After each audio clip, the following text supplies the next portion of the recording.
Hello student, कैसे हो आप? उम्मीद है कि बहुत ही अच्छे होंगे। जैसा कि मैंने आपसे वादा किया था कि आने वाले एनडीए एग्जाम में हम आपके फिजिक्स की पूरी तैयारी कराएंगे। अगर आप हमारे चैनल पे हमारे पराक्रम सीरीज के माध्यम से अपने फिजिक्स की तैयारी करते हो तो केवल एनडीए नहीं बल्कि एयरफोर्स, नेवी, कोस्ट गार्ड के एग्जाम में भी अगर आप अपियर होते हो तो फिजिक्स के सारे क्वेश्चन आप सॉल्व करके आओगे। एक साथ आपके 4 एग्जामिनेशन के फिजिक्स के पेपर आपके तैयार हो जाएंगे।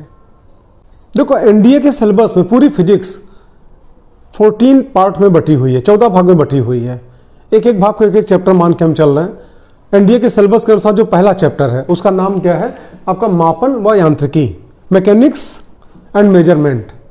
देखो, आपके टेक्स्ट बुक के हिसाब से कम जानते हो उसमें 4 या 5 चैप्टर हैं, जैसे percentage error, dimensional analysis, vector analysis, projectile motion, circular motion और न्यूटन्स लॉ ऑफ मोशन।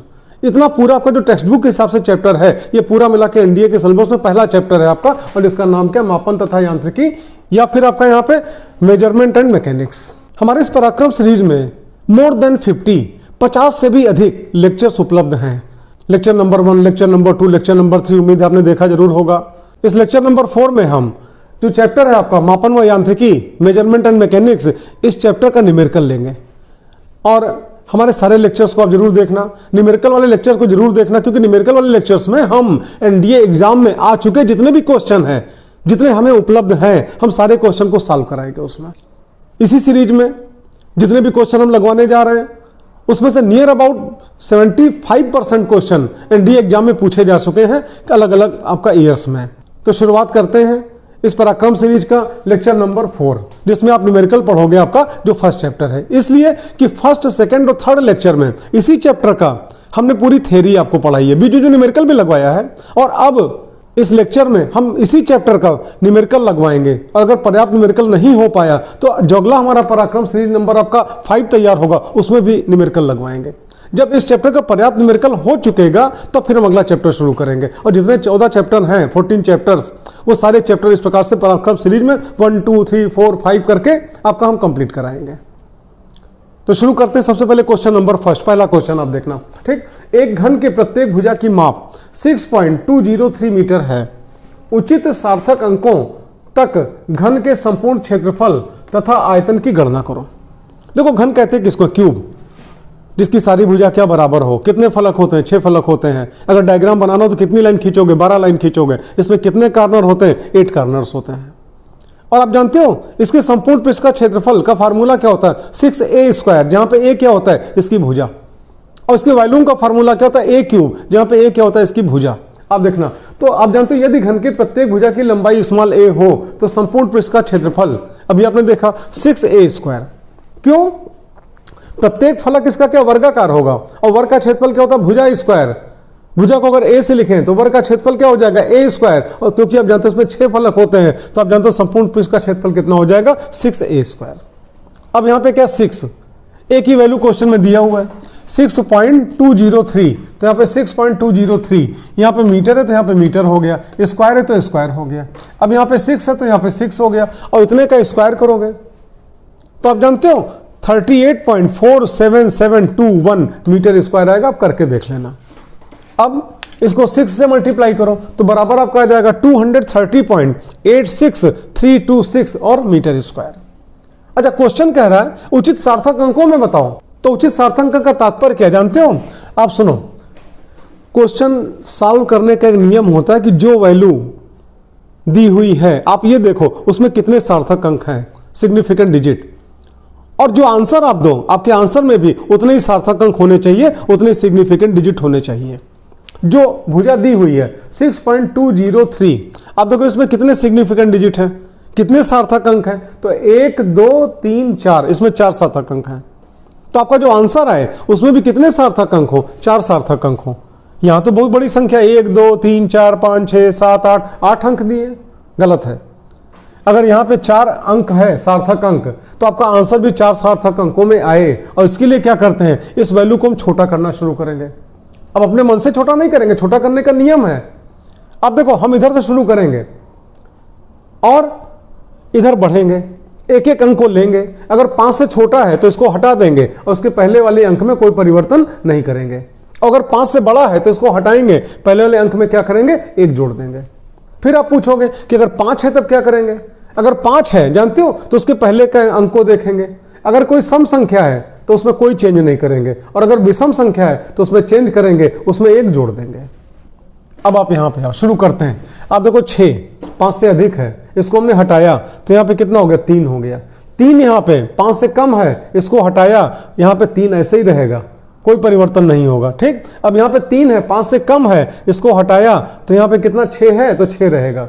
6 5 से क्या अधिक है, ये हटेगा तो इसमें 1 जुड़ेगा और कितना हो जाएगा, 9 हो जाएगा। और इस प्रकार से आपका आंसर कितना आ गया, उचित सार्थक अंकों में संपूर्ण पृष्ठ का क्षेत्रफल 230.9 मीटर स्क्वायर। ये पहला आंसर आपका आ गया। अब हमको यहां पे क्या, इसका आयतन भी निकालना है।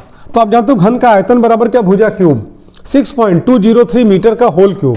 और जब इसका क्यूब निकालोगे, आप करके देखना, समय की बचत के लिए यहां पे करके नहीं दिखा रहे हैं, ये तो सिंपल सा छोटे क्लास का क्वेश्चन बन गया। जब निकालोगे आप तो कितना आएगा, 238.6741 मीटर क्यूब। अब देखो इसमें कई अंक हैं, 1 2 3 4 5 6 7 8 अंक हैं। और जबकि नियम क्या कहता है कि क्वेश्चन में जो वैल्यू दी हुई है उसमें आप देखो कितने सार्थक अंक हैं, और जितने सार्थक अंक हो आप अपना आंसर भी उतने ही सार्थक अंक में दो। तो आप देखो यहाँ पे कितने सार्थक अंक हैं, 1 2 3 4, तो आपका आंसर भी कितने, 4 सार्थक अंकों में आए। तो इसको छोटा करो, किधर छोटा करेंगे, अभी आपने किया था वही नियम, फिर एक बार आप यहाँ पे समझना। आप सुनो, हम राइट साइड से लेफ्ट साइड की ओर बढ़ेंगे, एक एक अंक को ट्रेस करेंगे। अगर अंक हमारा 5 से अधिक है तो उसको हटा देंगे, और उसके पहले के अंक में क्या करेंगे, 1 जोड़ देंगे। और अगर 5 से कम है तो उसको हटा देंगे, उसके पहले के अंक में कुछ नहीं जोड़ेंगे। और अगर 5 है तब क्या करेंगे, तब उसके पहले के अंक को देखेंगे। अगर सम संख्या है तो कुछ नहीं करेंगे, और विषम संख्या तो 1 जोड़ देंगे।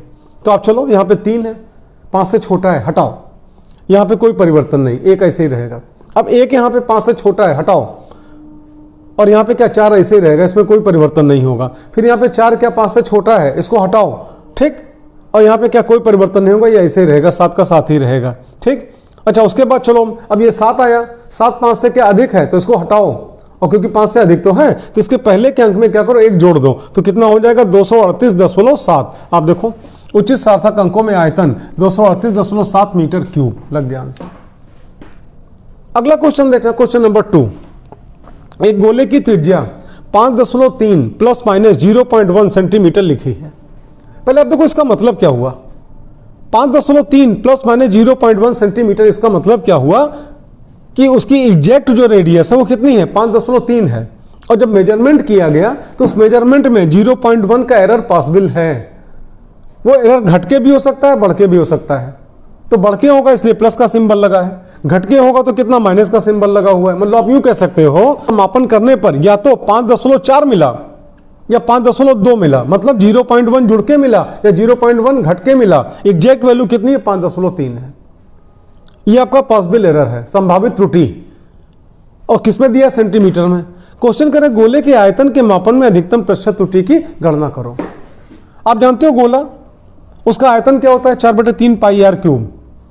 अच्छा, आप जानते हो ऐसी कंडीशन में अगर आयतन के मापन में आपको प्रतिशत त्रुटि चाहिए तो आप सबसे पहले यहाँ पे क्या लिखोगे, आप डेल्टा वी लिखोगे। डेल्टा वी का मतलब क्या हुआ, आयतन में परिवर्तन। डेल्टा वी अपान वी लिखोगे, इसका मतलब कि डेल्टा वी अपान वी का मतलब क्या हुआ, आयतन के मापन में भिन्नात्मक त्रुटि या आयतन के मापन में सापेक्ष त्रुटि। और इसको 100 से मल्टीप्लाई कर दो, परसेंटेज का सिंबल लगा दो, तो क्या हो जाएगा, आयतन के मापन में प्रतिशत त्रुटि। अब यहाँ पे इक्वल लगाओ। अब देखना, यहाँ पे जानते हो क्या करते हैं, r की पावर कितनी है, 3, तो जो पावर है उसको बगल में लिख दो। आपको फिर समझाएं, अगर स्क्वायर होता तो यहाँ पे 2 लिख देते हैं, पावर 4 होता तो यहाँ पे 4 लिख देते हैं। जो भी पावर है उसको आप पहले यहाँ पे लिखो। तो क्योंकि आयतन के फार्मूले में 4/3 पाई आर क्यूब है, यहाँ पे पावर में क्या 3 है, तो यहाँ पे 3 लिख दिया गया। अब उसके बाद r है ना, r पे पावर लगी है ना, तो यहाँ पे क्या, डेल्टा r अपान r इंटू 100%, जहाँ पे डेल्टा r क्या है, r के मापन में त्रुटि, स्मॉल r क्या है, r का वास्तविक मान, और 100 लगाओ और परसेंटेज का सिंबल लगा दो। अब आप आगे देखना यहाँ पे, तो डेल्टा v अपान v इंटू 100% ये सामने है। ठीक, आप देखना डेल्टा v, ठीक, अपान v इंटू 100 और परसेंट, ये इक्वल टू, ठीक। फिर यहाँ पे देखो 3 है तो हमने यहाँ पे 3 कर दिया, फिर ब्रैकेट शुरू हुआ। अब देखो ऊपर डेल्टा आर है, तो आर के मापन में पॉसिबल एरर कितना है आपका 0.1, और किसमें सेंटीमीटर में, तो यहाँ पे 0.1 सेंटीमीटर हो गया। और बटे फिर यहाँ पे क्या है स्मॉल आर, आप देखो स्मॉल आर मतलब क्या त्रिज्या की एग्जैक्ट वैल्यू, तो एग्जैक्ट वैल्यू कितनी है 5.3, तो यहाँ पे 5.3 हो गया और यहाँ पे सेंटीमीटर हो गया। उसके बाद इंटू 100%, तो इंटू 100% हो गया। अब आप एक काम करो, सेंटीमीटर से सेंटीमीटर कैंसिल हो गया।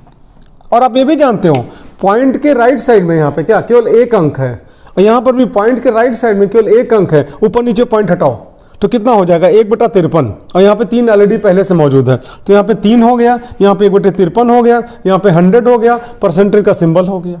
और जब इसको आप सॉल्व करोगे, आप जानते हो 100 को 3 से गुणा करो कितना हो जाएगा 300, 300, और इसको 53 से यहाँ पे क्या डिवाइड कर दो तो बराबर कितना आएगा 5.66। आप भाग करके देख लेना, और परसेंटेज का सिंबल होता है, परसेंटेज का सिंबल लग गया।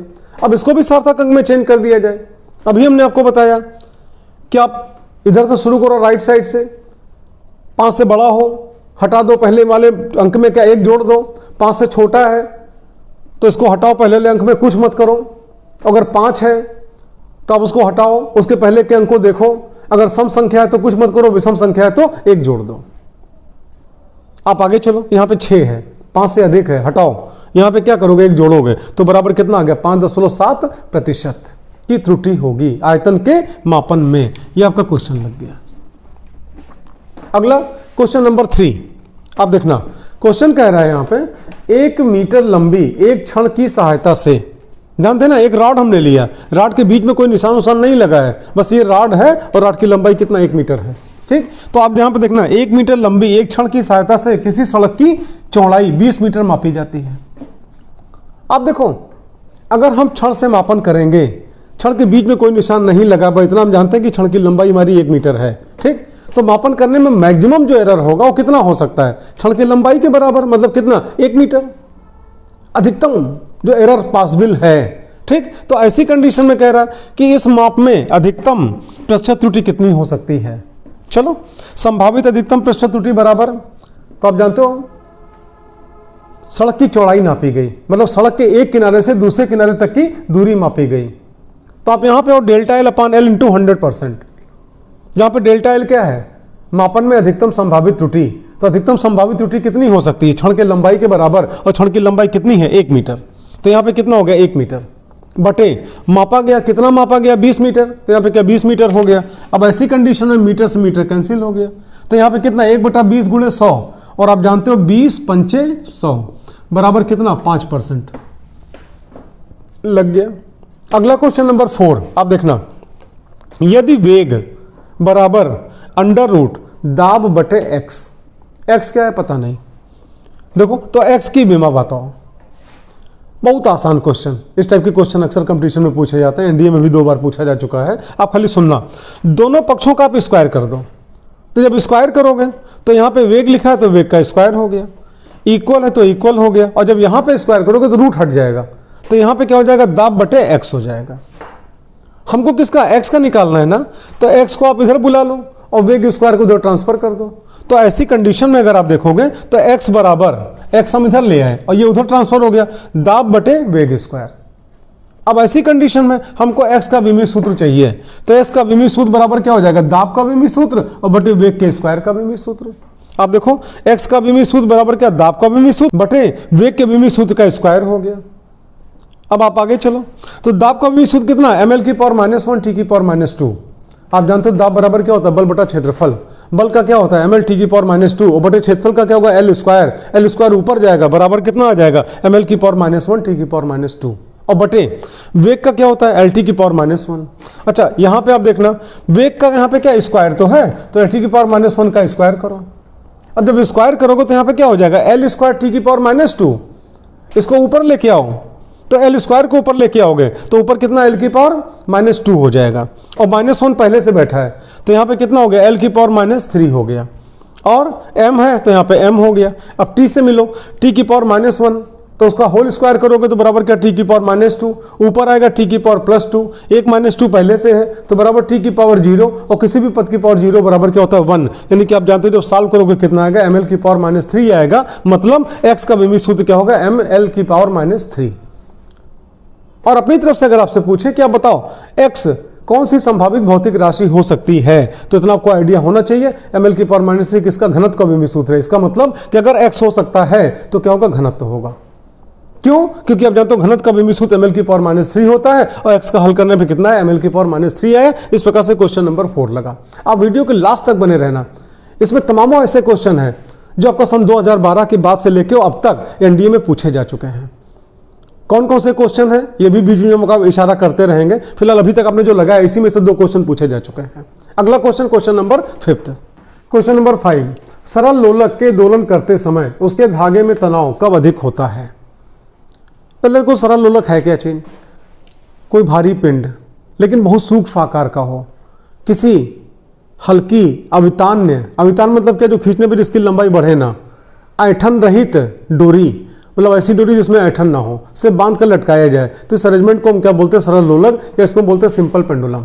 और जानते हो ऊपर से लटका हुआ है, अगर उसको पकड़ के किसी एक को डिस्प्लेस करके छोड़ दें तो इस प्रकार से यहाँ पे ऐसे क्या करता है, दोलन करता है। जैसे आपको समझाएं, ये हमारी स्केल, बीच में यहाँ पे होल है, ठीक, अगर इसमें हमने कोई रॉड पहना दिया ऐसे, ठीक, रोक लिया, अब इसे लटका हुआ है, ये इसकी यहाँ पे क्या इक्विलिब्रियम स्टेट कहलाएगी, साम्य अवस्था कहलाएगी। और अगर मान लो इसके निचले सिरे को पकड़ के हम किसी एक को डिस्प्लेस कर दें और छोड़ दें तो इस प्रकार से यहाँ पे क्या करेगा, दोलन करेगा, ये ऐसे। और एक जानकारी और आपको दे, मान लो यहाँ है, ऐसे आके यहाँ पे आ गया, 1 दोलन, 2 दोलन, 3 दोलन, 4 दोलन, या इसी को आप इंग्लिश में क्या बोलते हो, ऑस्किलेशन। आप चाहो तो इधर से काउंट करो या आप चाहो तो इधर से काउंट करो, ऐसे लो, एक ऑस्किलेशन, दूसरा ऑस्किलेशन, तीसरा ऑस्किलेशन, ठीक, या मिड से भी कर सकते हो, लेकिन मिड से यहाँ गया, फिर यहाँ के यहाँ पे आया तब एक दोलन कहलाएगा, फिर यहाँ से ऐसे ये तब एक दोलन कहलाएगा। ये एक दोलन हुआ, एक दोलन में लगे समय को हम क्या कहते हैं, दोलन काल कहते हैं। आपको पता है हमारा उद्देश्य केवल क्वेश्चन सॉल्व कराना नहीं है, क्वेश्चन की आड़ में उससे जुड़ी अन्य सारी जानकारियां भी देना हमारा उद्देश्य है। और एक जानकारी और आपको दें, देखो एनडीए के एग्जाम में थ्योरेटिकल क्वेश्चन नहीं आते हैं, ऑब्जेक्टिव टाइप के क्वेश्चन आते हैं। उसके अलग अलग 4 ऑप्शन होते हैं, जो उसमें सही आंसर है उस पर आप टिक लगाओगे। यहाँ पे जो क्वेश्चन हम लगवा रहे हैं उसमें चारों ऑप्शन लिख नहीं रहे, केवल समय की बचत के लिए। जहाँ आवश्यकता होगी वहाँ पे चारों ऑप्शन दिखाएंगे भी, और जहाँ आवश्यकता नहीं होगी तो क्वेश्चन पढ़ के सीधे क्वेश्चन सॉल्व करा देंगे, चारों ऑप्शन आपको नहीं दिखा रहे हैं। जैसे क्वेश्चन कह रहा है कि सरल लोलक है और किस अवस्था में, ठीक, धागे में तनाव अधिकतम होगा। एक जानकारी आपको दें कि जब कोई पिंड ऊर्ध्वाधर वृत्ताकार पथ पर गति करता है, वर्टिकल सर्कुलर पाथ, ठीक, तो उच्चतम बिंदु पर डोरी में अगर तनाव 0 है तो निम्नतम बिंदु पर डोरी में तनाव कितना होता है, 6 mg। मतलब जितना पिंड का भार होगा उसका 6 गुना तनाव बल आपका होता है यहाँ पे, जब वो बॉटम पॉइंट पे होता है। तो इसका मतलब यहाँ पे क्या हुआ कि वर्टिकल कंडीशन में जब होगा तो डोरी में तनाव क्या होगा, सबसे अधिक होगा। एक जानकारी आपको दे, देखो उच्चतम बिंदु पर अगर डोरी में तनाव कितना है, 0, तो बॉटम पॉइंट पे कितना, 6 mg, और इसके साइड में यहाँ पे कितना, 3 mg। निष्कर्ष क्या निकला, आप देखो यहाँ पे 0, ठीक, यहाँ पे बढ़ते बढ़ते यहाँ पे कितना, 3 mg, और यहाँ पे क्या, 6 mg। मतलब वर्टिकल कंडीशन में होगा तो डोरी में तनाव क्या होगा, अधिकतम होगा। तो इसका आंसर यही आप लिखोगे कि ऊर्ध्व स्थिति में जब डोरी होगी तो उसमें तनाव बल क्या होगा, अधिकतम होगा। अब चारों ऑप्शन नहीं दिखा रहे, जिस ऑप्शन में आपको मिल जाए कि डोरी ऊर्ध्व स्थिति में होगी तब तनाव अधिकतम होगा, उस पर टिक लगा के आप चले आना। अगला क्वेश्चन आप देखना, एक वाहन मतलब व्हीकल 2 स्थानों के बीच की कुल दूरी की प्रथम आधी दूरी को 30 किलोमीटर प्रति घंटा की चाल से, वह अंतिम आधी दूरी को 20 किलोमीटर प्रति घंटा की चाल से तय करता है। पूरी यात्रा के दौरान औसत चाल बताओ। क्वेश्चन बहुत आसान है, इस टाइप के क्वेश्चन अक्सर पूछे जाते हैं, और ये जो क्वेश्चन हम यहाँ पे ले रहे हैं ये भी क्वेश्चन आपका एनडीए में पूछा जा चुका है। आप आगे देखना, मान लो इसका नाम ए और इसका नाम यहाँ पे हमने सी ले लिया, बीच का मिड पॉइंट इसका नाम ने क्या, बी ले लिया, ठीक। देखो बी हमारा क्या, मिड में है, तो अगर ये दूरी कितनी x है तो ये भी दूरी कितनी होगी, x होगी। ए से लेके सी तक की कुल दूरी कितनी होगी, 2x होगी।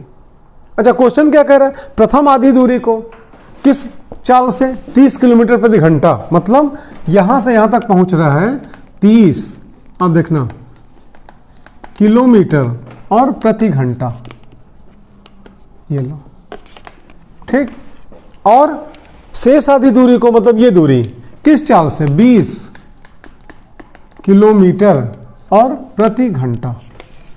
आपको औसत चाल बतानी है।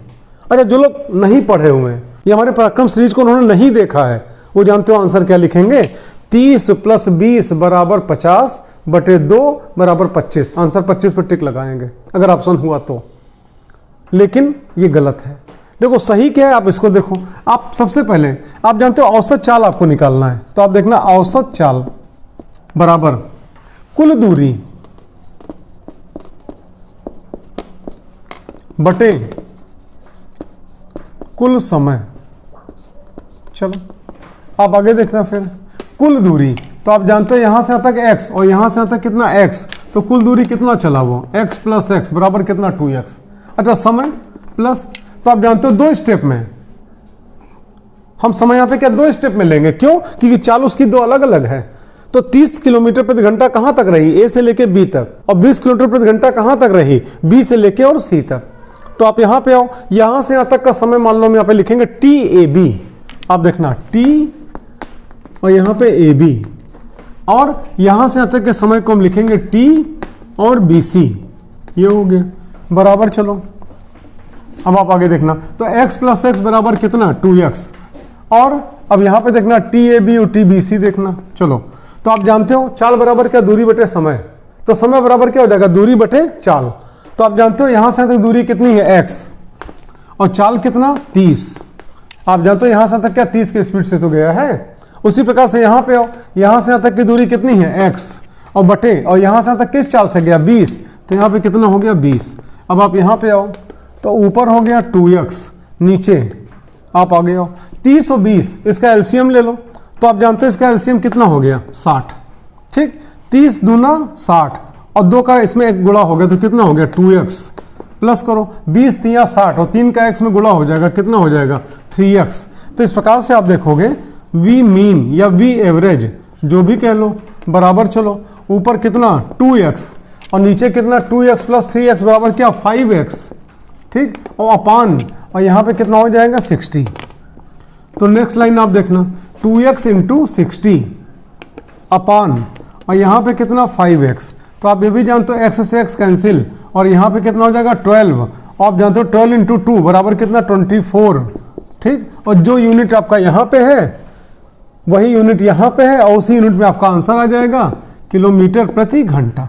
ठीक, अब जैसे ऑप्शन इसमें जब एनडीए में पूछा गया था तो ये 4 ऑप्शन दिए थे, 30 किलोमीटर प्रति घंटा, 25 किलोमीटर प्रति घंटा, 24 किलोमीटर प्रति घंटा और 20 किलोमीटर प्रति घंटा। अब आप देखो क्या आंसर निकला, कितना 24। ठीक, तो आप जानते हो यहाँ पे आपका सही आंसर क्या होगा 24, और जिसने नहीं पढ़ा वो ठोक के आएगा 25, वो जितना इसके पहले किया रहेगा उसमें माइनस पा जाएगा।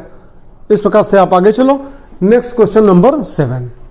क्वेश्चन नंबर 7 में आप देख रहे हो, यदि 250 न्यूटन का बल एक वस्तु पर लगाकर उसे 125 किलोग्राम मीटर प्रति सेकंड का संवेग प्राप्त कराया जाता है, तो कितने समय के लिए यह बल उस वस्तु पर लगाया गया। ये क्वेश्चन जब पूछा गया था साथ में 4 ऑप्शन भी था। पहला ऑप्शन है 0.5 सेकंड, दूसरा ऑप्शन है 0.2 सेकंड, अगला ऑप्शन फिर इसके बाद 0.4 सेकंड, और अगला ऑप्शन 0.25 सेकंड। तो कैसे सॉल्व किया जाए, अब देखना क्वेश्चन बहुत आसान। न्यूटन सेकंड लॉ पराक्रम सीरीज के लेक्चर नंबर 2 में हमने पढ़ाया है। आप जानते हो अगर हम यहाँ पे डेल्टा पी लिखें तो इसका मतलब क्या हुआ, रेखीय संवेग में परिवर्तन। देखो पी का मतलब क्या, रेखीय संवेग, और डेल्टा पी का मतलब क्या हुआ, रेखीय संवेग में परिवर्तन, और बटे डेल्टा टी कर दें तो क्या कहलाएगा, रेखीय संवेग में परिवर्तन की दर, और न्यूटन के सेकंड रूल के अनुसार ये बराबर क्या होता है बल के एफ।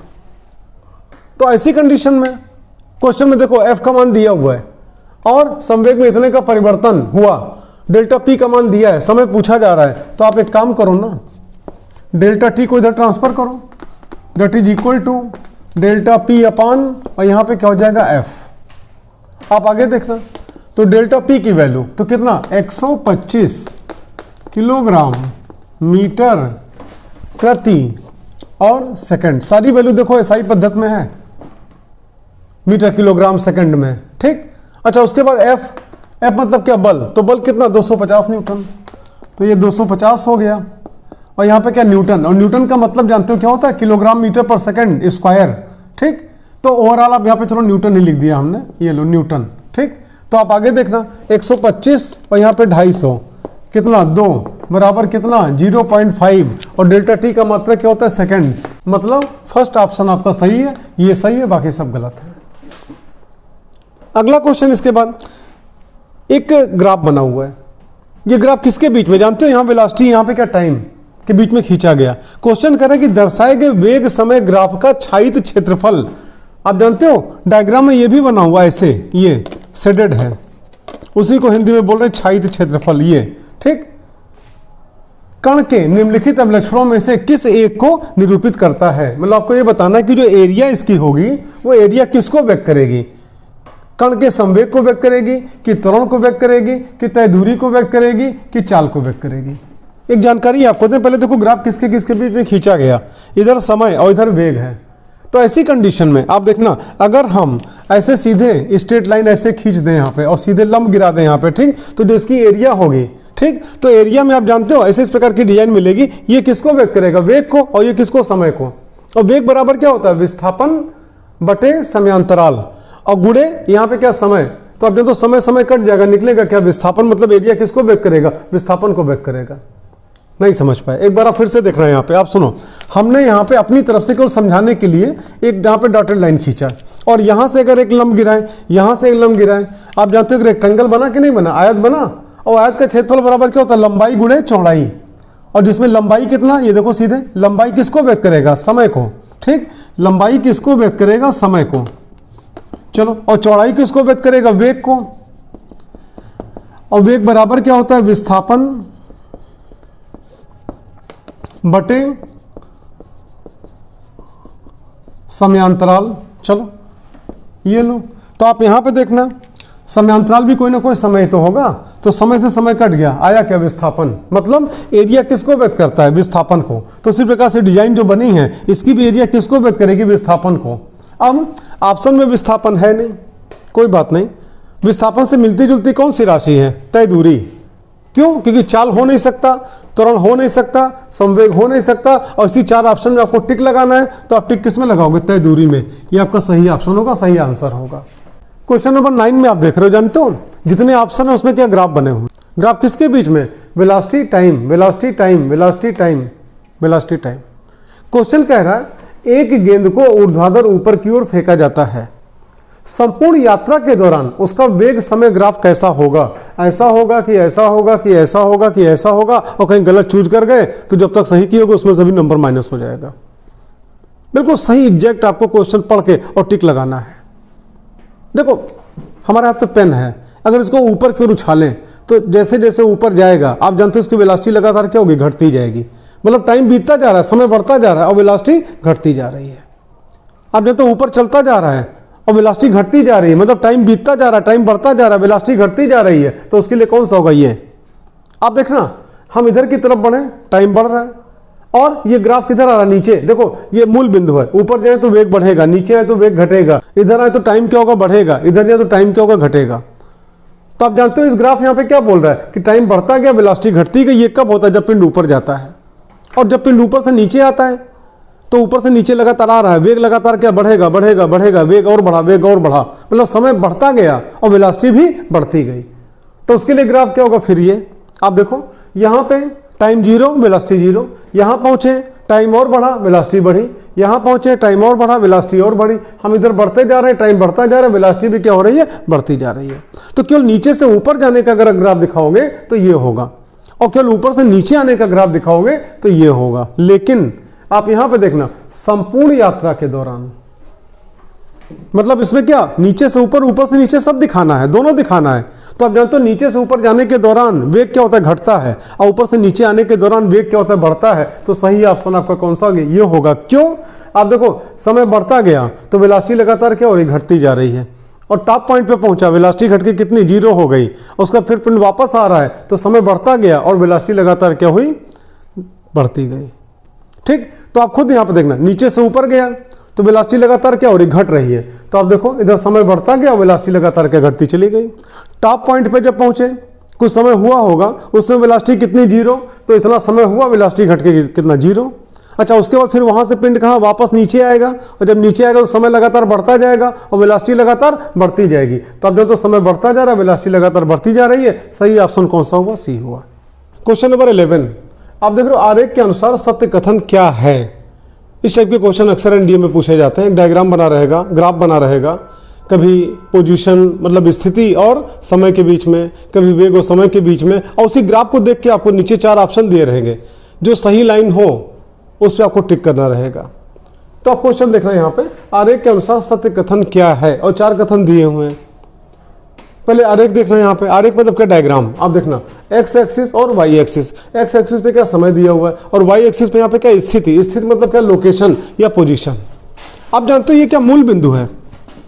हम इधर की तरफ बढ़ेंगे, समय क्या होगा? बढ़ेगा, और इधर आएंगे तो समय क्या होगा? घटेगा। उसी प्रकार ऊपर चलेंगे तो स्थिति पोजीशन यहाँ पे क्या बढ़ेगी, और नीचे आएंगे तो स्थिति यहाँ पे क्या होगी? घटेगी। आप आगे देखना इसके बाद। तो इसी को देख के आपको यहाँ पे चूज करना है कि चारों पॉइंट में कौन सा पॉइंट सही है, कौन सा पॉइंट गलत है। हम पहला पॉइंट लेते हैं। आप देखना, v का मान नियत है। तो आपको समझाएं, स्ट्रेट लाइन है इसलिए v का मान क्या होगा? नियत होगा। सही है, परंतु मान ऋणात्मक है। आप पूछोगे इसका मतलब क्या? आप देखना, हम यहाँ पे कोई 2 पॉइंट ले लें। मान लो यहाँ और यहाँ हमने 2 पॉइंट लिया, इसका नाम a है और इसका नाम यहाँ पे क्या? b है। और अंतिम स्थिति आपके यहाँ पे क्या? कम है, और प्रारंभिक स्थिति आपके यहाँ पे क्या? अधिक है। मतलब आप यूं कह सकते हो कि देखो, स्थिति एक प्रकार से विस्थापन या डिस्प्लेसमेंट के तौर पे अगर आप मान लो यहाँ पे, तो बी पे विस्थापन एक प्रकार से क्या? कम है, और ए पे विस्थापन क्या? अधिक है। तो आप जब कभी भी घटाओगे, विस्थापन निकालोगे, तो अंतिम विस्थापन में से प्रारंभिक विस्थापन घटाओगे, कम विस्थापन में से अधिक विस्थापन घटाओगे, तो किस में आएगा? माइनस में आएगा। इसका मतलब कि पहला आपका पॉइंट सही है। एक क्वेश्चन आप हमसे पूछ सकते हो कि हम ए से बी पे क्यों जाएंगे, बी से ए पे क्यों ना जाएं। तो आपको समझाएं, ये आपकी भूल है। क्यों? क्योंकि बी पे अगर आप देखोगे तो बी पे समय हमारा कितना है? इतना है, और ए पे समय कितना? इतना है, ये सामने। और जानते हो, लोग कहते हैं ना, गुजरा समय कभी वापस नहीं आता। आप बी से ए पे जा ही नहीं सकते हो। बी से ए पे जाने का मतलब क्या हो कि जो समय बीत चुका वहां पे आप पहुंच जाओ, जो कि असंभव है। समय हमेशा बढ़ता रहेगा। समय वाले एक्सिस पे आप लेफ्ट टू राइट ही चलोगे, राइट टू लेफ्ट कभी आप आ ही नहीं सकते हो। इस प्रकार से पहला पॉइंट आपका सही है। अब सेकंड पॉइंट एक बार चेक किया जाए। आरेख का ढाल थीटा बढ़ रहा है, गलत है। क्यों गलत है? अब आप देखो, ढाल मतलब क्या? झुकाव। आप देखो, ये ऐसे ही तो है, ये तो है नहीं कि ऐसे हो रहा है, ऐसे हो रहा है, ऐसे हो रहा है, आपका ऐसे हो रहा है। अगर इस प्रकार से चेंज होता तो फिर आपका यहाँ पे थीटा का मान बदलता, अब बढ़ता घटता जो भी जैसा वक्र होता। तो ये लाइन आपकी गलत है। अच्छा, उसके बाद आरेख का त्वरण अनंत है, ये भी कहना गलत है। त्वरण अनंत तब होगा जब समांतराल आपका यहाँ पे क्या? 0 हो, या फिर वेग में परिवर्तन 0 हो। क्योंकि आप जानते हो त्वरण बराबर क्या होता है? वेग परिवर्तन बटे समय अंतराल। तो ना तो वेग में परिवर्तन 0 है और ना समय अंतराल आपका यहाँ पे 0 है। किसी प्रकार से आपका ये आपका सही नहीं हो सकता, ये गलत है। फिर किसी क्षण पर कण की 2 स्थितियां हैं, ये भी गलत है। हम बताएं क्यों? 2 स्थितियां अगर होती, जैसे मान लो वक्र आपका ऐसे घूम के ऐसे चला जाए, ठीक, तो मान लो ये टाइम है, इस टाइम पे आप देख रहे हो आपका एक स्थिति ये मिली, एक स्थिति आपकी ये मिली, तो आप कहते हैं कि 2 स्थितियां हैं। आप जानते हो कहीं भी अगर आप यहां से एक स्ट्रेट लाइन ऊपर खींचो, यहां पे ऐसे खींचोगे यहां पे, तो आप जानते हो वक्र को एक ही जगह पे कट करेगा, 2 जगह कट नहीं करेगा। इससे 2 स्थितियां संभव नहीं है। ठीक, तो इसलिए चारों में सही ऑप्शन आपका कौन सा? ए वाला है। ठीक, कि v का मान नियत है परंतु मान ऋणात्मक है। देखो, केवल आंसर आपका जानना उद्देश्य नहीं है। इस लेक्चर को हमारे आप देख रहे हो, आंसर तो कहीं भी क्वेश्चन मिलेगा, पीछे आपका जो है लास्ट में देखोगे आंसर आपको मिल जाएगा। उसके पीछे का क्यों समझना है, एक बात। और दूसरी बात यहाँ पे, ये सही है तो क्यों सही है, और ये तीनों गलत है तो क्यों गलत है, ये भी आप समझो, तो ही आप इसमें परफेक्ट हो पाओगे। अगला क्वेश्चन चलते हैं, क्वेश्चन नंबर 12। आप देखना, ये भी ग्राफ से संबंधित क्वेश्चन है। आप देखना, यहाँ पे एक ग्राफ खींचा गया, एक्स एक्सिस पे क्या समय दिखाया गया, वाई एक्सिस पे क्या वेग दिखाया गया। ये मूल बिंदु है। हम इधर चलेंगे तो समय क्या होगा? बढ़ेगा। इधर आएंगे तो समय क्या होगा? घटेगा। ऊपर जाएंगे तो वेग क्या होगा? बढ़ेगा। नीचे आएंगे तो वेग क्या होगा? घटेगा। अब हमको यहाँ पे 4 ऑप्शन दिया हुआ है, हमको चेक करना है कौन सही है और कौन गलत है। हम पहला ऑप्शन लेते हैं, त्वरण का मान धनात्मक व नियत है। रुक जाओ, आप देखो त्वरण बराबर क्या होता है? वेग परिवर्तन बटे समय अंतराल। अब इस वक्र में, इस ग्राफ में, इस स्ट्रेट लाइन में कहीं भी 2 पॉइंट आप मान लो पहला पॉइंट ये, दूसरा पॉइंट ये, इसका नाम ए और इसका नाम बी। ठीक, तो अगर आपसे पूछें कि ए पर वेलोसिटी कितनी होगी, तो यहां से ऐसे लंब गिराओ, आप यही तो बोलोगे वी ए, ये लो। ठीक, अगर आपसे पूछे बी पर वेलोसिटी कितनी होगी, आप यहाँ पे ऐसे लंब गिराओ, आप देखना वी बी यही तो होगी। अच्छा ए पे टाइम कितना लगेगा, यहाँ पे आप आ जाओ तो यहाँ पे क्या हो जाएगा टी ए, और बी पे टाइम कितना लगेगा, ऐसे गिराओ और यहाँ पे क्या हो जाएगा टी बी। ठीक, अब अगर आपको त्वरण निकालना है तो त्वरण बराबर क्या होता है, वेग परिवर्तन बटे समयांतराल। तो जब वेग परिवर्तन निकालोगे तो आप V A minus V B कभी नहीं करोगे, आप हमेशा V B minus V A करोगे। ठीक, क्यों, क्योंकि ये अंतिम वेग है और ये प्रारंभिक वेग है। तो आप जानते हो वी बी का मान किसमें है, अधिक है, और वी ए का मान क्या, कम है। तो अधिक में से कम घटाओगे तो निश्चित रूप से किसमें आएगा, प्लस में आएगा। अच्छा समयांतराल टीबी का मान, टीबी जब लोगे तो कहां से, यहां से जीरो है ना मूल बिंदु, ये यहां से यहां तक टीबी कहलाएगा, यहां से तक टीए कहलाएगा। तो आप अंतिम समय में से प्रारंभिक समय घटाओगे तो भी किसमें आएगा, प्लस में आएगा। मतलब निश्चित रूप से त्वरण का मान क्या होगा, धनात्मक होगा। और नियत है कि नहीं है, तो इसके लिए आपको समझाए, स्ट्रेट लाइन है इससे त्वरण क्या होगा, नियत होगा। अगर स्ट्रेट लाइन ना होता, ऐसे कर्व होता या ऊपर से कर्व होता तो फिर नियत ना होता। इसका मतलब कि पहला पॉइंट आपका बिल्कुल सही है। अब देखो आंसर तो आ गया, कायदे से क्वेश्चन छोड़ दिया जाए। लेकिन आप यहाँ एग्जाम में बैठ के एग्जाम नहीं दे रहे हो, आप यहाँ पे समझ रहे हो, पढ़ाई करो, तैयारी करो, तो आपको ये भी जानना चाहिए कि अगर ये गलत है तो क्यों गलत है, ये गलत है तो क्यों गलत है। आप देखना, कण का प्रारंभिक वेग ऋणात्मक है। आप देखो ध्यान से भाई, आप जानते हो ये मूल बिंदु है, अगर हम ऐसे लाइन इधर बढ़ाएं, इधर नीचे बढ़ाएं, तो आप जानते हो मूल बिंदु के नीचे आएगा तब तो ऋणात्मक कहलाएगा। और वक्र का कोई भी हिस्सा क्या इस लाइन के नीचे आ रहा है, नहीं आ रहा है, इससे ऋणात्मक नहीं होगा। इसको आप यहाँ पे कैंसिल करो। फिर कण का वेग नियत है, ध्यान से देखना, कण का वेग अगर नियत होता, आप जानते हो इस पे क्या वेलोसिटी दिखा रहे हो ना, तो ऐसी कंडीशन में ऐसे स्ट्रेट लाइन मिलती, हॉरिजॉन्टल में ऐसे स्ट्रेट लाइन मिलती। इस समय पर जितना वेग है, समय बीत गया तब भी इतना वही वेग, समय बीत गया तब भी वही वेग, समय बीत गया तब भी वही वेग। अगर इस प्रकार से लाइन मिलती तो फिर आप कहते कि वेग नियत है। यहाँ पे लाइन ऐसे चल रही है, आप देख लो समय बीतता जा रहा है, वेग लगातार क्या बढ़ता जा रहा है, वेग कहाँ नियत है, नहीं नियत है। ये लो, ठीक, उपरोक्त में से कोई नहीं, ये तो सही है ही है आपका। ठीक, क्वेश्चन नंबर 13 आप देखना, 500 मीटर त्रिज्या के वृत्ताकार पथ पर एक कार 30 मीटर प्रति सेकंड के वेग से घूम रही है। इसकी चाल 2 मीटर प्रति सेकंड स्क्वायर की दर से बढ़ रही है। कार का त्वरण है और 4 ऑप्शन दिया हुआ है, 2.7, 8.0, 3.6, 2.4। इसी में कोई सही आंसर है? देखो केवल सही आंसर क्या है, आंसर जान लेना आपका उद्देश्य नहीं है, वो सही आंसर क्यों है आपको ये जानना है। आपको समझे, ये आपका वृत्ताकार पथ है, सर्कुलर पाथ। आप जानते हो कोई पिंड है, अगर आपका इस प्रकार से गति कर रहा है तो आप जानते हो जब यहां पे है, ठीक है, तो आप जानते हो इस पे क्या एक त्वरण तो अंदर की ओर कार्य करेगा जो कि सेंट्रीपिटल एक्सेलरेशन होगा। और जानते हो क्वेश्चन कह रहा है आपका कि यहां पे है ना, इसकी चाल 2 मीटर प्रति सेकंड स्क्वायर की दर से बढ़ रही है। इसका मतलब क्या हुआ कि इस पर जानते हो एक त्वरण और कार्य कर रहा है जो इसकी गति की दिशा में कार्य करेगा, टेंजेंशियल कार्य करेगा। किधर की ओर, ऊपर की तरफ, यहां पे ए टी, या बल्कि टेंजेंशियल। आप जानते हो इस पे क्या 2-2 त्वरण कार्य करेंगे। ध्यान देना, अगर ये एक समान चाल से वृत्ताकार पथ पर गति कर रहा होता तो इस पर केवल एक त्वरण कार्य करता, और वो कौन सा त्वरण होता, अभिकेंद्र त्वरण। और क्योंकि आप जानते हो एक समान चाल से गति नहीं कर रहा है, इसकी चाल लगातार क्या बढ़ रही है, इसका मतलब क्या हुआ कि अभिकेंद्र त्वरण तो कार्य करेगा ही करेगा, और साथ ही साथ इसके गति की दिशा में भी, जैसे यहां पे रहेगा तो इधर, यहां पे रहेगा तो इधर, यहां पे रहेगा तो इधर, यहां पे रहेगा तो नीचे, यहां पे रहेगा तो इधर, इसके गति की दिशा में भी एक त्वरण कार्य कर रहा है जो इसकी चाल को लगातार क्या कर रहा है, बढ़ा रहा है। तो इसके ऊपर क्या 2-2 त्वरण कार्य करेंगे। जो केंद्र की तरफ त्वरण कार्य करेगा उसको मान लो रेडियल एक्सेलरेशन हम बोल दें यहाँ पे, और जो आपका उसकी गति की दिशा में कार्य करेगा, स्पर्शीवत कार्य करेगा, उसको हम टेंजेंशियल एक्सेलरेशन बोल दें। तो आप जानते हैं दोनों के बीच का जो एंगल होगा ये कितना होगा, 90 डिग्री का होगा। ये लो, और वेक्टर में आपने पढ़ा है, कोई 2 वेक्टर हैं परस्पर अवलंबित हैं तो उनका परिणामी निकालना है, r बराबर √p² + q² + 2pq cos alpha. देखिए अल्फा की वैल्यू कितनी हो जाएगी, 90 डिग्री, cos 90 की वैल्यू कितनी थी, 0, तो 2pq cos अल्फा की वैल्यू ओवरऑल कितनी हो जाएगी, 0। आप जानते हो r बराबर कितना हो जाएगा, √p² + q², बशर्ते कब, अगर p और q दोनों परस्पर अवलंबित हो। आप यहां पे देखना, तो जो केंद्र की तरफ कार्य कर रहा है उसको हम बोलते हैं रेडियल एक्सेलरेशन, और जो उसकी गति की दिशा में कार्य कर रहा है उसको हम बोलते हैं टेंजेंशियल एक्सेलरेशन। और इन दोनों का परिणामी निकालो, जो निकलेगा बस वही हमारा आंसर हो जाएगा।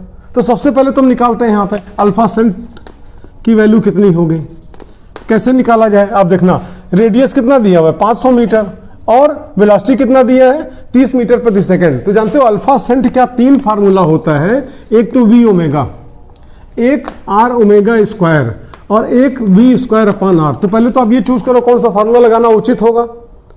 आप देखो रेडियस आपको मालूम है कितना 500 मीटर और वेलोसिटी आपको मालूम है कितना 30 मीटर प्रति सेकंड। तो ऐसा फार्मूला पकड़ो जिसमें रेडियस और वेलोसिटी आई हो, कौन सा, यही तो है। ठीक, तो आप यहां पे देखना alpha cent, cent mean centripetal बराबर वी स्क्वायर। तो वी की वैल्यू कितनी 30 मीटर प्रति सेकंड, तो यहां पे 30 का होल स्क्वायर हो गया। अपान करो, यूनिट नहीं लिख रहे हैं, सारी यूनिट आपका एमकेएस पद्धति में रखी जाएगी, एसआई में रखी जाएगी। ठीक है, अपान आर, आर की वैल्यू कितनी, कितना 500, 500, तो बराबर कितना 500, ये हो गया। तो आप जानते हो 30 का स्क्वायर, तो यहाँ पे कितना 900 और ये कितना 500, तो बराबर कितना हो गया 9/5। 9 को 5 से डिवाइड करो तो ये बराबर आपका आ जाएगा 1.8। ठीक, मात्रक क्या हो जाएगा मीटर पर सेकंड स्क्वायर। ये कौन सा एक्सेलरेशन निकला, रेडियल एक्सेलरेशन, सेंट्रीपिटल एक्सेलरेशन, और दूसरा जो टेंजेंशियल एक्सेलरेशन है उसकी वैल्यू सामने आपका दिया हुआ है, 2 मीटर प्रति सेकंड स्क्वायर की दर से बढ़ रहा है। ठीक है, तो आप जानते हो ए दैट इज इक्वल टू, यहां पे आप आओ, ए आर का स्क्वायर, ए आर मीन्स क्या, रेडियल एक्सेलरेशन या सेंट्रीपिटल एक्सेलरेशन, और प्लस ए टी स्क्वायर, यहां पे आप आओ। तो ए आर का मतलब क्या हुआ, यही अल्फा सेंट बराबर कितना 1.8 का होल स्क्वायर प्लस 80 कितना 2, तो 2 का होल स्क्वायर, तो दैट इज इक्वल टू, अब 1.8 का स्क्वायर करो तो ये आपका आ जाएगा 3.24 प्लस, और 2 का स्क्वायर कितना हो गया 4। तो इस प्रकार से A that is equal to, यहां पे आप आओ तो आप जानते हो 4 plus 3.24 that is equal to 7.24 और इसका रूट ले लो आप, तो इसका रूट हो जाएगा 2.69 मीटर प्रति सेकंड स्क्वायर। अब आप ये देखो कि जो आंसर दिया हुआ है 4 ऑप्शन है, उसमें आपका जो आंसर निकल के आया किसके नियरेस्ट है, तो आप जानते हो फर्स्ट 2.7, आप यहां पे देखना 2.69, अगर आप इसको सिग्निफिकेंट डिजिट में अगर आप चेंज करते हो, छोटा करते हो, तो 9 आपका यहाँ पे क्या 5 से अधिक है, इसको हटाओ और इसके पहले 1 जोड़ दो तो कितना हो जाएगा 2.7। मतलब आपका सही आंसर क्या है 2.7 मीटर प्रति सेकंड स्क्वायर। एक क्वेश्चन लग गया। अगला क्वेश्चन फिर, एक छोटी गेंद को कैपिटल एच ऊंचाई से चित्र के अनुसार एक ऊर्ध्वाधर वृत्ताकार रास्ते पर इस प्रकार छोड़ा गया है कि वह वलय के भीतर, देखो वलय किसको कहते हैं, रिंग, छल्ला, ठीक, कैपिटल आर त्रिज्या के लूप में घूम जाती है। एच का मान क्या होना चाहिए। 4 ऑप्शन दिया है, इसी में से कोई सही आंसर है। आपको केवल आंसर नहीं चाहिए, आंसर बताना होता तो अब तक हमको 50 सवाल लगवा चुके होते। आपका जो सही आंसर है वो क्यों है, कैसे, कहां से आया, आपको ये समझना है, क्योंकि इसी पे आधारित आपको तमाम और क्वेश्चन आपको सॉल्व करने हैं। आप देखना, ये आपका एक छल्ला है, वलय, रिंग, जिस किसी नाम से आप पुकारो, और क्वेश्चन कह रहा है कि कोई छोटी सी बॉल है, उसको हमने क्या किया, यहां इस जगह पे, आप यूं कह लो ऐसे, यहां पे, और यहीं से सटा के, और हमने खाली छोड़ दिया, फेंका नहीं है, केवल छोड़ दिया। आप जानते हो बॉल नीचे आएगी, आप यहां पे देख रहे हो, चूंकि वलय तो है, छल्ला तो है, तो यहां से बॉल सरकते हुए आपका यहां पे क्या, यहां तक आएगी, यहां पे, तो क्या यहां पे क्या रुक जाएगी, नहीं, यहां से आगे बढ़ेगी। और क्वेश्चन कह रहा है, ठीक है, कि आपको यह बताना है कि एच का मान क्या रखें कि जब यहां छोड़े तो यहां से आके यहां आके एक राउंड पूरा कर ले। क्वेश्चन ये कह रहा है। क्वेश्चन बहुत ही आसान है, बशर्ते अगर आपने हमारे पराक्रम सीरीज के सारे लेक्चर्स को अगर आपने देखे हैं और सारे न्यूमेरिकल अगर आपने लगाए हैं, तो आपका फिजिक्स का सारा क्वेश्चन आप करके आओगे, ये हमारा वादा है। अब देखो कैसे इसको सॉल्व करें।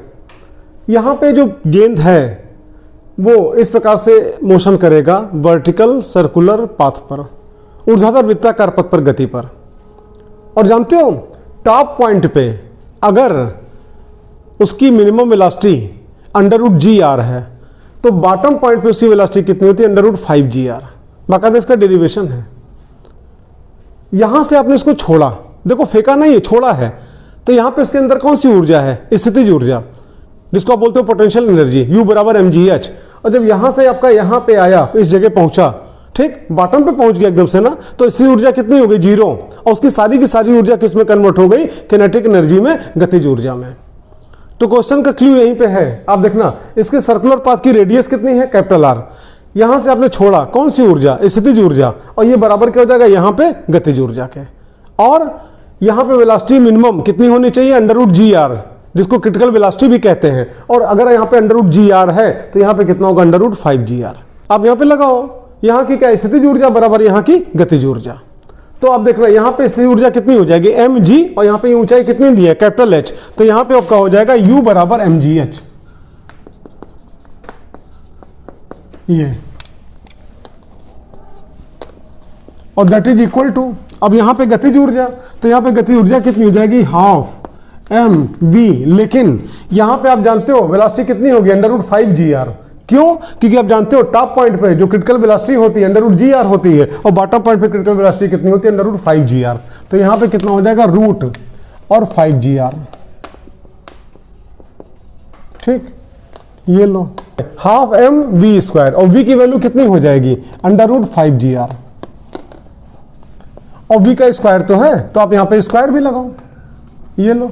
अब जिसको आप सॉल्व करोगे तो mgh that is equal to, और यहां पे कितना? ½ m, और यहां पे क्या? रूट भी है, स्क्वायर भी है, तो रूट हट जाएगा, तो यहां पे क्या हो जाएगा? 5 और GR।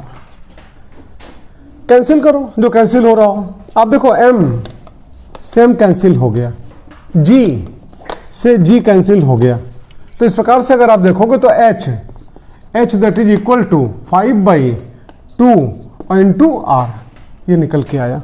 या आप यूं भी कह सकते हो h that is equal to 5R/2। अब इसमें देखो कौन सा ऑप्शन आपका सही है। 4 ऑप्शन दिया, पहला ऑप्शन कितना? 2R/3, निश्चित रूप से गलत है। दूसरा ऑप्शन कितना? 3R/2, निश्चित रूप से गलत है। तीसरा ऑप्शन R केवल, ये भी गलत है। चौथा ऑप्शन 5R/2, आप देखो 5R/2, तो निश्चित रूप से आपका ये चौथा ऑप्शन क्या होगा? सही होगा। अगला क्वेश्चन आप देखना, समान परिमाण के किन्हीं दो वेक्टरों का परिणामी भी परिमाण में उनमें से किसी एक वेक्टर के परिमाण के बराबर है। आपको बताना उन वेक्टरों के मध्य का कोण। 4 ऑप्शन दिया है, 60 डिग्री होगा कि 120 डिग्री होगा कि 45 डिग्री होगा कि 90 डिग्री होगा। क्वेश्चन बहुत ही आसान है, पहले क्वेश्चन को आप पढ़ो एक बार। आप देखो क्या क्वेश्चन में ये दिया है, आप देखना, मान लो ये मान के चल रहे कि कोई दो वेक्टर है P और Q, और उनका परिणामी क्या है? Vector R। तो क्या क्वेश्चन में ये दिया है कि vector P that is equal to vector Q और that is equal to vector R। आप खुद मन में आप इसका आंसर सोचो।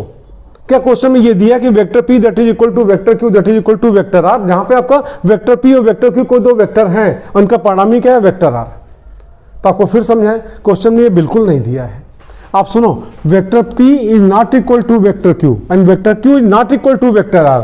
वेक्टर में बराबर नहीं है, केवल परिमाण में बराबर है। मतलब क्वेश्चन में ये दिया है कि P that is equal to Q that is equal to R, ये दिया हुआ है। और आपसे कह रहा है कि वेक्टर P और वेक्टर Q के बीच का कोण बताओ। तो आप अच्छी तरीके से जानते हो, आप देखना R² that is equal to P² plus Q² plus 2PQ cos alpha.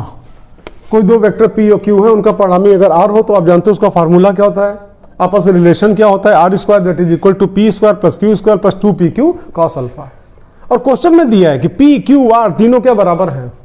कैसे? आप देखो, समान परिमाण के किन्हीं दो वेक्टरों, ठीक, तो दो वेक्टर ने माना वेक्टर P और वेक्टर Q, तो दोनों वेक्टर तो बराबर नहीं है लेकिन उनके परिमाण क्या है? आपस में बराबर हैं। और इनका जो परिणामी है, मान लो परिणामी को वेक्टर R से लिखें, तो परिणामी भी परिमाण में या तो इसके परिमाण के बराबर है या इसके परिमाण के बराबर है। मतलब ये लाइन P बराबर Q बराबर R।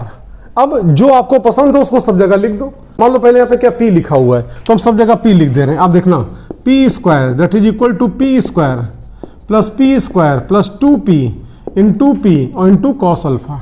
तो यहाँ पे क्या हो जाएगा? P² that is equal to 2P² plus 2P² और यहाँ पे क्या हो जाएगा? cos alpha. फिर आप आगे देखना, तो P² minus 2P² that is equal to 2P² और यहाँ पे क्या हो जाएगा? cos alpha.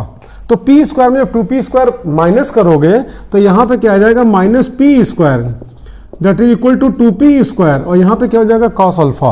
और आप ये भी जानते हो पी स्क्वायर से पी स्क्वायर कैंसिल हो जाएगा, तो यहाँ पे फिर क्या आ जाएगा, cos alpha that is equal to -1/2।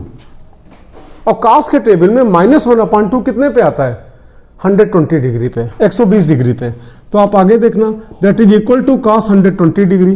अब इस साइड और इस साइड एंगल को आप कंपेयर कर लो, तो यहाँ पे आप देखना, यहाँ पे अल्फा और यहाँ पे एंगल कितना, 120 डिग्री। इसका मतलब कि सही आंसर आपका कौन सा होगा, ये होगा 120 डिग्री। ये गलत और ये गलत। अगला question, question number 16। Question number 16 आप देखना, एक पिंड का एक्स अक्ष के सापेक्ष विस्थापन समय ठीक पर समीकरण, आपका इक्वेशन दिया √x that is equal to t+1 के अनुसार निर्भर करता है। क्वेश्चन पूछ रहा है कि आपको बताना है कि जो पिंड का वेग है, 4 ऑप्शन है ठीक। पहला ऑप्शन क्या है, समय के साथ बढ़ता है। दूसरा ऑप्शन क्या है, समय के साथ घटता है। तीसरा ऑप्शन समय पर निर्भर नहीं करता है। और चौथा ऑप्शन क्या है, नन ऑफ दीज, उपरोक्त में से कोई नहीं। देखो, केवल टिक लगाना आपका उद्देश्य नहीं है, आपको समझना है कि अगर जो भी आंसर है वो क्यों है। आप देखना, क्वेश्चन क्या कह रहा है आपका, √x that is equal to t+1, जहां पे x क्या होता है, डिस्प्लेसमेंट, विस्थापन, और t क्या, टाइम। तो पहले तो आप यहां पे देखना, अकॉर्डिंग टू क्वेश्चन आप देखना,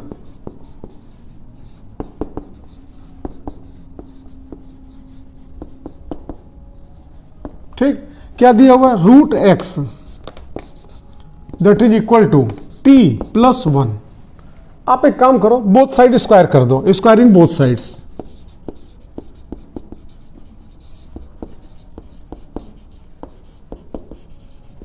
ठीक, तो यहां पर √x का स्क्वायर करोगे कितना हो जाएगा, x, और यहां पे t+1 का होल स्क्वायर, तो यहां पे कितना हो जाएगा, t² + 1 + 2t। आप जानते हो ना, a + b का होल स्क्वायर, तो a², तो यहां पे क्या, t² प्लस b², तो 1 का स्क्वायर कितना, 1 हो गया, प्लस 2ab, तो अब जानते हो 2 × t × 1 बराबर कितना, 2t। ये किसकी वैल्यू है, डिस्प्लेसमेंट की। अच्छा, क्वेश्चन क्या पूछ रहा है, पिंड का वेग के बारे में पूछ रहा है। अगर आपने हमारे पराक्रम सीरीज का लेक्चर नंबर 2, लेक्चर नंबर 3 देखा होगा, तो हमने इस सवाल को लगाने का ट्रिक आपको पहले ही बता रखा है। कैसे सॉल्व करेंगे, आप जानते हो, बोथ साइड टी के रेस्पेक्ट में इसको डिफरेंशिएट कर दो, टी के सापेक्ष आप इसको क्या, अवकलित कर दो। तो आप यहां पे देखना, यहां पे हो जाएगा dx/dt that is equal to, अब यहां पे क्या, 2t है, t² है ना यहां पे, तो इसको जब डिफरेंशिएट करोगे कितना हो जाएगा। अब देखो t² है, तो यहां पे क्या, 2t, और यहां पे क्या, +1, तो इसके साथ यहां पे t है नहीं, जब t है नहीं तो यहां पे क्या, 0 इसकी जगह पे हो गया, इसकी जगह पे यहां पे क्या, 0 हो गया, और प्लस करो 2t, तो यहां पे कितना हो जाएगा, 2। तो इस प्रकार से आपका निकल के आया dx/dt that is equal to 2 × t। तो आप देख रहे हैं यहां पे x that is equal to t² + 1 + 2t हो गया। अब यहाँ पे बोथ साइड आप t के रेस्पेक्ट में इसको क्या, डिफरेंशिएट कर दो, तो यहाँ पे कितना, dx/dt that is equal to t² है ना, तो इसका कितना हो जाएगा, 2t, और यहाँ पे t है नहीं, तो यहाँ पे कितना हो जाएगा, 0, और यहाँ पे 2t, तो यहाँ पे कितना हो जाएगा, 2। इस प्रकार से आपका निकल गया dx/dt that is equal to 2t + 2, ये हो गया। और आप जानते हो dx/dt that is equal to v, velocity, तो v बराबर आपका हो जाएगा 2t + 2। ये आपका v का इक्वेशन निकल के आया। मतलब डिस्प्लेसमेंट का इक्वेशन दिया हुआ था, उसके अनुसार, उसके अकॉर्डिंग आपने वेलोसिटी का इक्वेशन आपने निकाल लिया। और इस इक्वेशन में आप देख रहे हो v बराबर क्या, 2t + 2 है। निश्चित रूप से t का मान बढ़ेगा तो v का मान बढ़ेगा, t का मान घटेगा तो v का मान घटेगा। मतलब वेलोसिटी यहाँ पे टाइम पे डिपेंड कर रहा है। t का मान बढ़ेगा तो आप जानते हो वेलोसिटी क्या बढ़ेगी, और t का मान घटेगा तो वेलोसिटी घटेगी। अब इसके अनुसार आप देखो, समय के साथ साथ बढ़ता है। आप जानते हो ये ऑप्शन आपका बिल्कुल सही होगा। फिर यहाँ पे कह रहा है समय के साथ घटता है, ये ऑप्शन क्या गलत है। समय पर निर्भर नहीं करता है, ये तब होता जब वेलोसिटी के फार्मूले में t यहाँ पे ना आता, क्योंकि यहाँ पे t आया है, इसका मतलब कि समय पर निर्भर करता है। ये भी आपका गलत हुआ, और उपरोक्त में से कोई नहीं, ये भी गलत है, क्योंकि आप जानते हो ये आपका सही आंसर है। अगला क्वेश्चन नंबर 17, समान वेक्टर किसे कहते हैं। देखो, इक्वल वेक्टर, इसकी डेफिनेशन आपको बताएं। यदि किन्हीं दो वेक्टरों के परिमाण व दिशा दोनों एक समान हो तो उनको हम क्या बोलते हैं, समान वेक्टर, इक्वल वेक्टर। इसी से आप ऑप्शन यहाँ पे निकाल लो। यहाँ पे कह रहा है केवल परिमाण बराबर हो, तो केवल परिमाण बराबर होने समान वेक्टर नहीं कहा जाएगा, परिमाण के साथ दिशा भी बराबर होनी चाहिए। मतलब ये ऑप्शन आपका यहाँ पे क्या गलत है। यहाँ पे कह रहा है केवल दिशा बराबर हो। केवल दिशा बराबर होने से समान वेक्टर नहीं होगा, क्योंकि दिशा के साथ साथ परिमाण भी बराबर होना चाहिए। और यहाँ पे कह रहा है परिमाण व दिशा दोनों बराबर है। निश्चित रूप से अगर परिमाण और दिशा दोनों बराबर होगा तो समान वेक्टर होगा। सही आंसर आपका ये हुआ। अगला क्वेश्चन नंबर आपका 18। आप देखो दो सदिशों वेक्टर ए तथा वेक्टर बी के परिमाण क्रमशः 3 व 4 हैं। मान लो पहला वेक्टर है ए जिसका परिमाण कितना 3, दूसरा वेक्टर है बी जिसका परिमाण कितना 4, और इनका अदिश गुणनफल मतलब डॉट प्रोडक्ट आप कह सकते हो कितना 6 है। वेक्टर ए और वेक्टर बी के मध्य का कोण बताओ, एंगल निकालना है। क्वेश्चन बहुत ही आसान है, आप जानते हो। आप यूं कह सकते हो वी नो दैट, ठीक।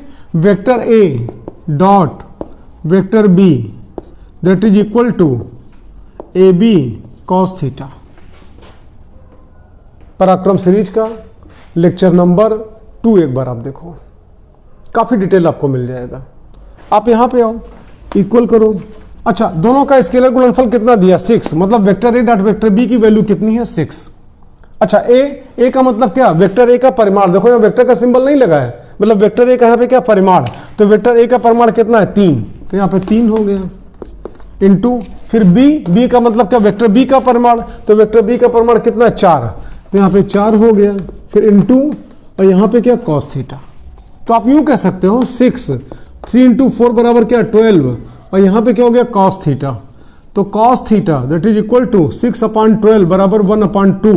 और आप ये भी जानते हो cos theta that is equal to 1/2। और कॉस के टेबल में 1/2 कितने पे आता है 60 डिग्री पे, तो that is equal to cos 60 degree. और बोथ साइड एंगल को कंपेयर कर दो, कोणों की तुलना कर दो, तो आप यहां पे देखना theta that is equal to 60 degree. ये आपका आंसर आ गया। अब जहां पे 60 डिग्री हो उसी को आप सही आंसर मान लो। यहाँ पे 45 है, गलत है। 60 डिग्री ये सही आंसर है, 90 डिग्री गलत है, 120 डिग्री गलत है। अगला क्वेश्चन इसके बाद फिर आप देखना क्वेश्चन नंबर 19। एक वस्तु एक रस्सी से बंधी है तथा स्मॉल आर त्रिज्या के अभिलंबोत वृत्त में घूम रही है। एक चक्राकार मार्ग पर एक समान चाल से गति करती है। यदि T max upon T min equal to 2 हो तो V square upon R G की वैल्यू बताओ। ये क्वेश्चन दिया है और 4 ऑप्शन दिया है। पहला ऑप्शन है कितना होगा 1, दूसरा ऑप्शन है 2, तीसरा ऑप्शन है 3 और चौथा ऑप्शन क्या 4। इसी में सबको सही ऑप्शन आपको ढूंढना है। देखो, इस क्वेश्चन को लगाने से पहले थोड़ा सा कुछ जानकारी आपको देंगे। जब कोई पिंड ऊर्ध्वाधर वृत्ताकार पथ पर गतिमान होता है तो उच्चतम बिंदु पर जब पिंड होगा तो आप जानते हो, मतलब किसी डोरी से बंधा हुआ है तो डोरी में तनाव बल किधर कार्य करेगा नीचे, और उसका पिंड का भार किधर कार्य करेगा नीचे। मतलब आप जानते हो डोरी में तनाव बल को अगर हम यहाँ पे टी एच से लिखें, आप पूछोगे एच क्यों लिख रहे हैं। एच मतलब क्या हाईएस्ट पॉइंट, और यल मतलब क्या लोएस्ट पॉइंट। एच मतलब क्या उच्चतम बिंदु, और यल का मतलब क्या निम्नतम बिंदु। तो उच्चतम बिंदु पे अगर हम बात करें जिसको हम हाईएस्ट पॉइंट बोलते हैं, जिसको हम एच से लिख रहे हैं, तो यहाँ पे आप देख रहे हो टी एच नीचे और एम जी नीचे, दोनों एक ही दिशा में है। और यहाँ पे आप देखोगे जब पिंड यहाँ पे होगा लोएस्ट पॉइंट पे होगा तो mg तो हमेशा नीचे कार्य करता है, तो यहाँ पे mg नीचे होगा और TL किधर होगा ऊपर होगा। TL का तात्पर्य यहाँ पे क्या है L मतलब लोएस्ट पॉइंट पर जिस डोरी से बंधा है उसमें टेंसाइल फोर्स, उसमें तनाव बल। अच्छा, अगर आपसे पूछें कि बताओ उच्चतम बिंदु पर केंद्र की तरफ कुल कितना अभिकेंद्र बल कार्य कर रहा है, तो आप जानते हो क्योंकि TH और mg दोनों एक ही दिशा में, तो दोनों क्या जुड़ जाएंगे, तो कितना कार्य करेगा TH प्लस mg, और जो कि बराबर क्या हो जाएगा mv square upon small R के। आप देखना TH plus mg that is equal to mv square upon small R. अब लोएस्ट पॉइंट पे आप देखो जिसको हमने L नाम दे रखा है, mg नीचे TL ऊपर।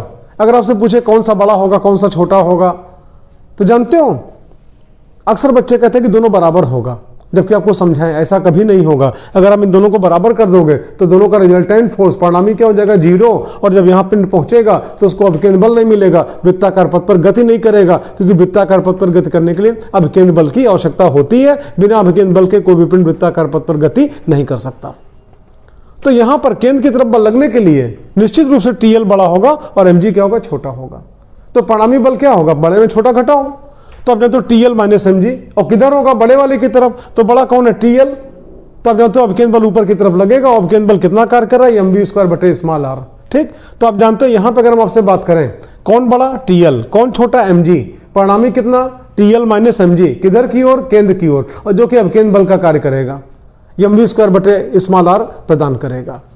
कहाँ लोएस्ट पॉइंट की बात हो रही है, तो आप देखो निम्नतम बिंदु पर एट पॉइंट L, तो TL बड़ा है mg छोटा है, तो यहाँ पे कितना TL माइनस mg परिणामी बल हो गया, और किधर की ओर कार्य करेगा, आपका केंद्र की तरफ कार्य करेगा, आवश्यक अपकेंद्र बल प्रदान करेगा, that is equal to mv² बटे small r। That is your equation number first और that is your equation number second. एक क्वेश्चन आप कर सकते हो कि क्या प्रत्येक बिंदु पर चाल बराबर होगी, हम नहीं बोल रहे, क्वेश्चन बोल रहा है।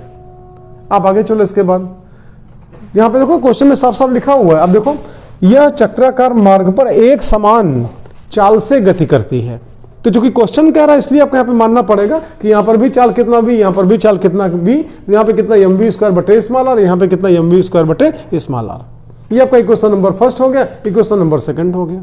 अब क्वेश्चन में दिया हुआ है कि T max upon T min that is equal to 2, तो आप जानते हो T max upon T min that is equal to TL upon यहाँ पे क्या TH।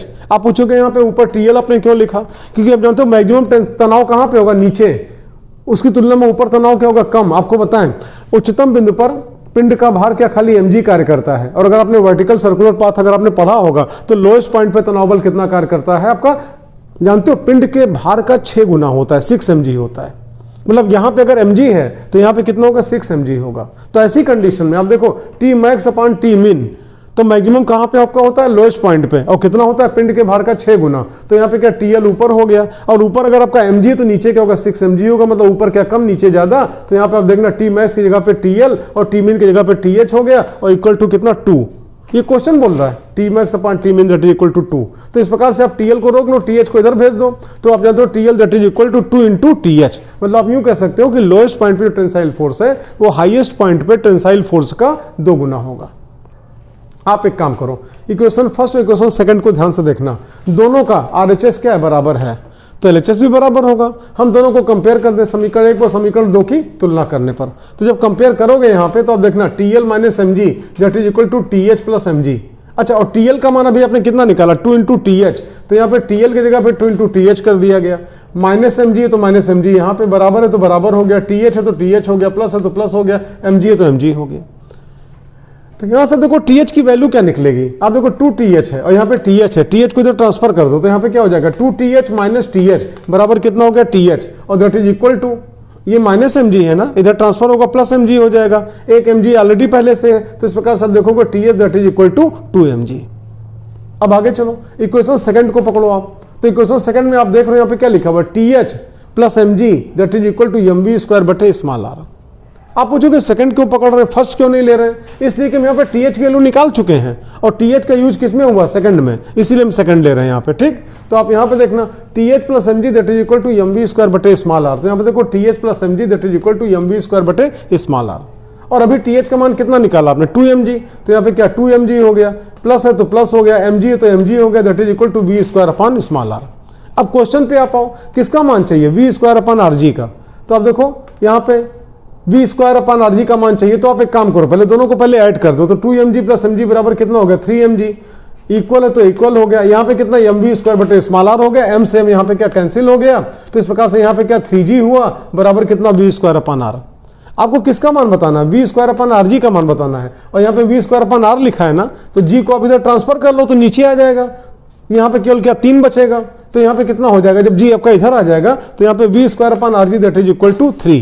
अब आप ऑप्शन में ढूंढो जहां पे 3 हो, बस वही सही आपका आंसर हो जाएगा। आप देखो पहला ऑप्शन 1 गलत, दूसरा ऑप्शन 2 ये भी रॉन्ग, तीसरा ऑप्शन 3 ये सही आंसर, और ये भी आपका रॉन्ग हो गया, गलत हो गया, ठीक। ये क्वेश्चन नंबर 19 था। अगला चलते हैं क्वेश्चन नंबर 20 पे। क्वेश्चन नंबर 20 कह रहा है, आप देखना 0.1 किलोग्राम का एक पिंड 1 मीटर व्यास के वृत्ताकार पथ पर 10 चक्कर प्रति, ध्यान देना सेकंड नहीं है, 10 चक्कर प्रति 31.4 सेकंड, मतलब 31.4 सेकंड में 10 चक्कर लगा रहा है, ठीक, की दर से लगाता है, पिंड पर कार्यरत अभिकेंद्र बल का मान होगा। 4 ऑप्शन दिया है, ये इस प्रकार 4 ऑप्शन है, आप सॉल्व करोगे तो सही होगा, आप उसको वहां पर टिक लगाओगे। चलो सॉल्व करते हैं। पहले आप देखना, आप देखो सबसे पहले आवृत्ति पे हम अटैक करते हैं। आप देखना यहां पे दिया 10 चक्कर प्रति 31.4 सेकंड, मतलब 31.4 सेकंड में 10 चक्कर, तो 1 सेकंड में कितने चक्कर, हम क्या करें 10 को 31.4 सेकंड से क्या कर दें, भाग कर दें, डिवाइड कर दें। तो आप यहां पे देखना आवृत्ति आवृत्ति किसे कहते हो? फ्रीक्वेंसी। प्रति सेकंड लगे चक्रों की संख्या को आवृत्ति कहते हैं। इसका मात्रक क्या होता है? हर्ट्ज होता है। ठीक, तो बराबर आवृत्ति को n से लिखते हैं, बराबर, तो 10/31.4 कर दिया। अब ये क्या हो गया? हर्ट्ज हो गया, आवृत्ति हो गई। अच्छा, उसके बाद चलो त्रिज्या। तो आप जानते हो व्यास कितना? 1 मीटर है, तो त्रिज्या कितनी हो जाएगी? 1/2 मीटर या 0.5 मीटर भी कह सकते हो। अच्छा, उसके बाद फिर द्रव्यमान कितना? 0.1 किलोग्राम है। जब न्यूमेरिकल लगाओ तो समय की बचत और गलती की संभावना कम हो जाती है अगर पॉइंट वाली वैल्यू को आप 10 की पावर में चेंज कर लिया करो। तो आप यहां पे देखना, आप जानते हो 0.1 किलोग्राम है ना, तो इसी को हम चाहे तो 10 की पावर -1 किलोग्राम भी कह सकते हैं। अब अवकेंद्र बल चाहिए। अवकेंद्र बल का 3 फार्मूला है। पहला फार्मूला mv ओमेगा, दूसरा फार्मूला mr ओमेगा स्क्वायर, तीसरा फार्मूला mv स्क्वायर बटे स्मॉल r। अब आप ये चेक करो कौन सा फार्मूला इसमें चूज करें। तो आप जानते हो v आपको नहीं मालूम है, तो ऐसे फार्मूले अवकेंद्र बल के जिसमें v आया हो आप उसको छोड़ दो, जिसमें v नहीं आया उसको पकड़ो। तो फार्मूला कौन सा आपका? अवकेंद्र बल बराबर mr ओमेगा स्क्वायर। आप पूछोगे ओमेगा भी तो नहीं मालूम है, कोई दिक्कत नहीं, n मालूम है ना।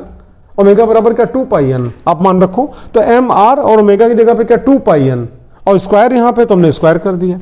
अब आप जानते हो 2 का स्क्वायर 4, पाई का स्क्वायर यहाँ पे पाई स्क्वायर, n है तो यहाँ n स्क्वायर हो गया, और mr ये आपका निकल के आया। अब आप आगे चलो 4 पाई स्क्वायर, ठीक, n की वैल्यू, तो n की वैल्यू अभी आपने निकाला कितना? 10/31.4, तो यहाँ पे 10/31.4 का होल स्क्वायर। ठीक, अच्छा, उसके बाद फिर m 10 की पावर कितना? -1, फिर यहाँ पे r की वैल्यू कितनी? हाफ। आप इसको सॉल्व करना, जब सॉल्व करोगे तो आपका 0.2 न्यूटन निकल के आएगा। सामने हमने सॉल्व किया हुआ है, अगर आप चाहो तो स्क्रीनशॉट लेके आप इसको चेक करके आप देख सकते हो। 0.2 न्यूटन आया। तो आप जानते हो इसमें ऑप्शन में ढूंढो, पहला ऑप्शन 0.3 गलत हो गया, दूसरा ऑप्शन 1 न्यूटन ये भी गलत हो गया, तीसरा ऑप्शन 0.2 न्यूटन ये आपका बिल्कुल सही है, और ये भी गलत है। इस प्रकार से 20 क्वेश्चन आपने देखे। आप हमारे पराक्रम सीरीज को लाइन से आप देखते रहो। अभी क्वेश्चन सफिशिएंट नहीं है हमारे हिसाब से, अभी और क्वेश्चन हमको लगवाने हैं। इसके बाद नेक्स्ट आपका पराक्रम सीरीज का लेक्चर नंबर आपका 5 मिलेगा, उसमें भी आपका इसी चैप्टर का हम न्यूमेरिकल लगवाएंगे। अगर सफिशिएंट नहीं हो पाया तो लेक्चर नंबर 6 जो पराक्रम सीरीज का होगा उसमें भी न्यूमेरिकल लगवाएंगे। जब इस चैप्टर का पर्याप्त न्यूमेरिकल हो जाएगा हम तभी अगला चैप्टर शुरू करेंगे। पूरी ईमानदारी के साथ हम आपके लिए मेहनत कर रहे हैं, और थोड़ी सी ईमानदारी आप बरतना। अगर हमारा ये पराक्रम सीरीज अगर आपको पसंद आ रहा है, आपको लगता है कि आपके लिए यूजफुल है, तो जितने भी आपके साथ के क्लासमेट हैं जो एनडीए का एग्जाम या फिर कोस्ट गार्ड का एग्जाम या फिर आपका एयरफोर्स का एग्जाम या नेवी के एग्जाम में बैठने वाले हैं, आप उन तक हमारे इस चैनल के लिंक को जरूर पहुंचाना। मिलते हैं अगला पराक्रम सीरीज का लेक्चर नंबर 5, और जिसमें इसी चैप्टर का न्यूमेरिकल भी और लगवाएंगे। और अगर सफिशिएंट न्यूमेरिकल नहीं हो पाया तो लेक्चर नंबर 6 में भी इसी चैप्टर का न्यूमेरिकल लगवाएंगे। जब पर्याप्त न्यूमेरिकल हो जाएगा तो ही आपका अगले पराक्रम सीरीज में हम अगला चैप्टर शुरू करेंगे।